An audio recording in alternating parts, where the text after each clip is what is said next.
ನಮಸ್ಕಾರ. ಈ ನಮ್ಮನೆ ಬಾವಿಲಿ ಇದು ಒಂದು ಕಟ್ಟಿಗೆ ಬಿದ್ದಿದೆ. ಅದನ್ನು ನೋಡಿ, ಎಷ್ಟು ಮಲೆನಾಡಿನಲ್ಲಿ ಸಂಪೂರ್ಣವಾಗಿ ವಿಪರೀತ ಮಳೆ ಇದ್ದರಿಂದ ಬಾವಿ ಮತ್ತು ಕೆರೆಗಳು ತುಂಬಿ ಹರಿತಾ ಇದ್ದಾವೆ. ಎಷ್ಟು ಸ್ವಚ್ಛವಾದಂಥ ನೀರಿದೆ ನೋಡಿ.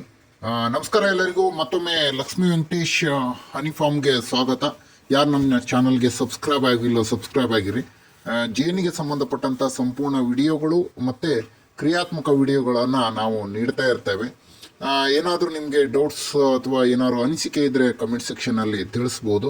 ಹಾಗೆ ನೋಡುವ, ಬಾವಿಯಲ್ಲಿ ಸಮೃದ್ಧವಾದ ವಿಪರೀತ ಮಳೆ ಆದ್ದರಿಂದ ಕಸ ಈ ರೀತಿಯಾಗಿ ಬೆಳೆದಿದೆ. ಒಂದು ಕಟ್ಟಿಗೆ ತುಂಡು ಸಮೇತ ಇಲ್ಲಿ ಬಿದ್ದಿದೆ. ಅದನ್ನು ಎತ್ತುವಂಥ ಪ್ರಯತ್ನವನ್ನು ಮಾಡ್ತಾ ಇದ್ದೇವೆ. ನಮ್ಮ ಬಾವುಜಿಯವರು ಚಿಕ್ಕ ಮಕ್ಕಳ ಒಂದು ಆಟವನ್ನು ಆಡ್ತಾ ಇದ್ದಾರೆ. ಅದನ್ನು ಎತ್ತುವಂಥ ಪ್ರಯತ್ನ ತುಂಬಿ ಹರಿತಿದೆ. ಸುಮಾರು 40ರಿಂದ 45 ಅಡಿಯ ಒಂದು ಬಾವಿಯಲ್ಲಿ 43 ರಿಂಗ್ಗಳಿದ್ದಾವೆ. ಅದರಲ್ಲಿ ಬರೀ 6 ರಿಂಗ್ಗಳು ಮಾತ್ರ ಮೇಲೆ ಕಾಣ್ಬೋದು.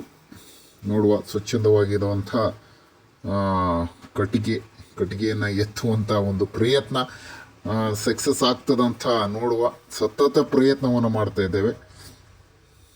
ನೋಡುವ ಯಾವ ರೀತಿಯಾಗಿ ಎತ್ತಬಹುದೆಂದು.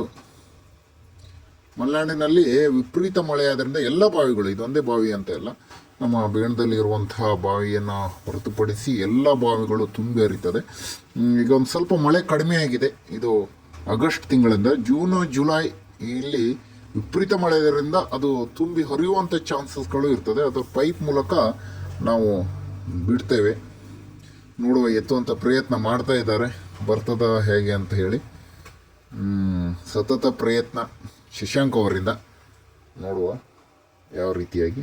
ಹಾಗೆ ಜೇನು ಕೃಷಿಯಲ್ಲಿ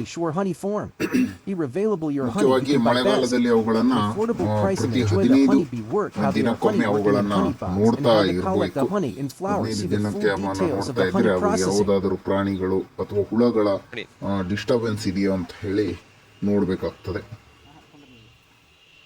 ಆದ್ದರಿಂದ ಲಕ್ಷ್ಮೀ ವೆಂಕಟೇಶ್ವರ ಹನಿ ಫಾರ್ಮ್ನಲ್ಲಿ ಇರುವಂಥ ಬಾಕ್ಸ್ಗಳ 15 ದಿನಗಳಿಗೊಮ್ಮೆ ಅವುಗಳನ್ನು ಚೆಕ್ ಮಾಡ್ತಾ ಇದ್ದೇವೆ.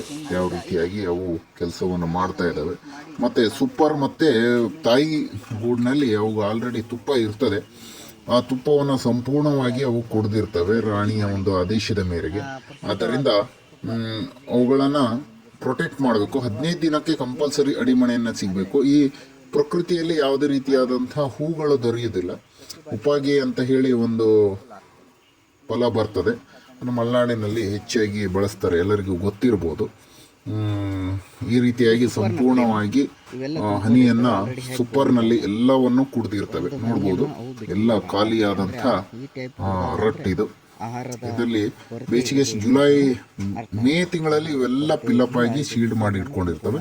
ಈ ಮಳೆಗಾಲದಲ್ಲಿ ಆಹಾರ ದೊರಕಲ್ಲ, ಅವುಗಳನ್ನು ಕ್ರಮೇಣ ಕುಡಿತಾ ಬರ್ತದೆ. ಅದರಿಂದ ಮಳೆಗಾಲದಲ್ಲಿ ಜೇನುಗೂಡನ್ನು ಸಂರಕ್ಷಣೆ ಮಾಡಿದ್ರೆ ನಿಮಗೆ ಮುಂದಿನ ಹಂತದಲ್ಲಿ ಉತ್ತಮವಾದಂಥ ತುಪ್ಪ ಪಡೆಯಲು ಸಾಧ್ಯವಾಗ್ತದೆ.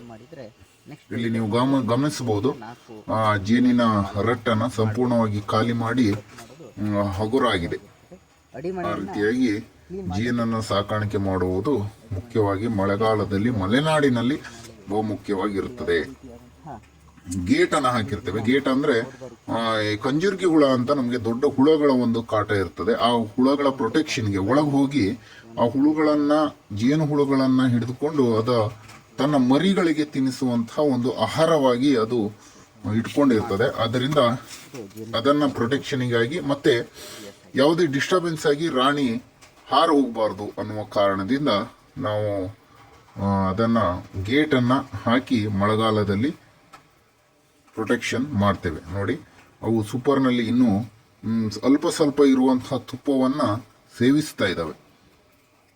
ನಾವು ಮೇ ತಿಂಗಳ ಎಂಡ್ನಲ್ಲಿ ಸಂಪೂರ್ಣವಾಗಿ ಸೂಪರನ್ನು ತೆಗಿಲಿಲ್ಲ. ಯಾಕಂದರೆ ನಂತರ ಅದಕ್ಕೆ ಆಹಾರದ ಅಭಾವ ಆಗಬಾರ್ದು ಅನ್ನೋ ಒಂದು ಕಾರಣಕ್ಕೆ ನಾವು ಅದನ್ನು ತೆಗಿಲಿಲ್ಲ. ಆದ್ದರಿಂದ ಸೂಪರ್ನಲ್ಲಿ ಕೂಡ ಒಂದು 4ರಿಂದ 5 ಫ್ರೇಮು ಜೇನುತುಪ್ಪ ಇತ್ತು, ಅದನ್ನು ಬಿಟ್ಟಿದ್ದೇವೆ. ಇದರಿಂದ ಮಲೆನಾಡಿನಲ್ಲಿ ಸಮೃದ್ಧವಾಗಿ ಹಸಿರಿನ ಒಂದು ವಾತಾವರಣ ಇರ್ತದೆ. ಆ ವಾತಾವರಣದಲ್ಲಿ ಗದ್ದೆ ನಾಟಿಗಳು ಕೂಡ ನಡೀತಾ ಇರ್ತದೆ. 15 ದಿನಕ್ಕೆ ಚೆಕ್ ಮಾಡಿದ್ರೆ ಉತ್ತಮ. ಧನ್ಯವಾದಗಳು.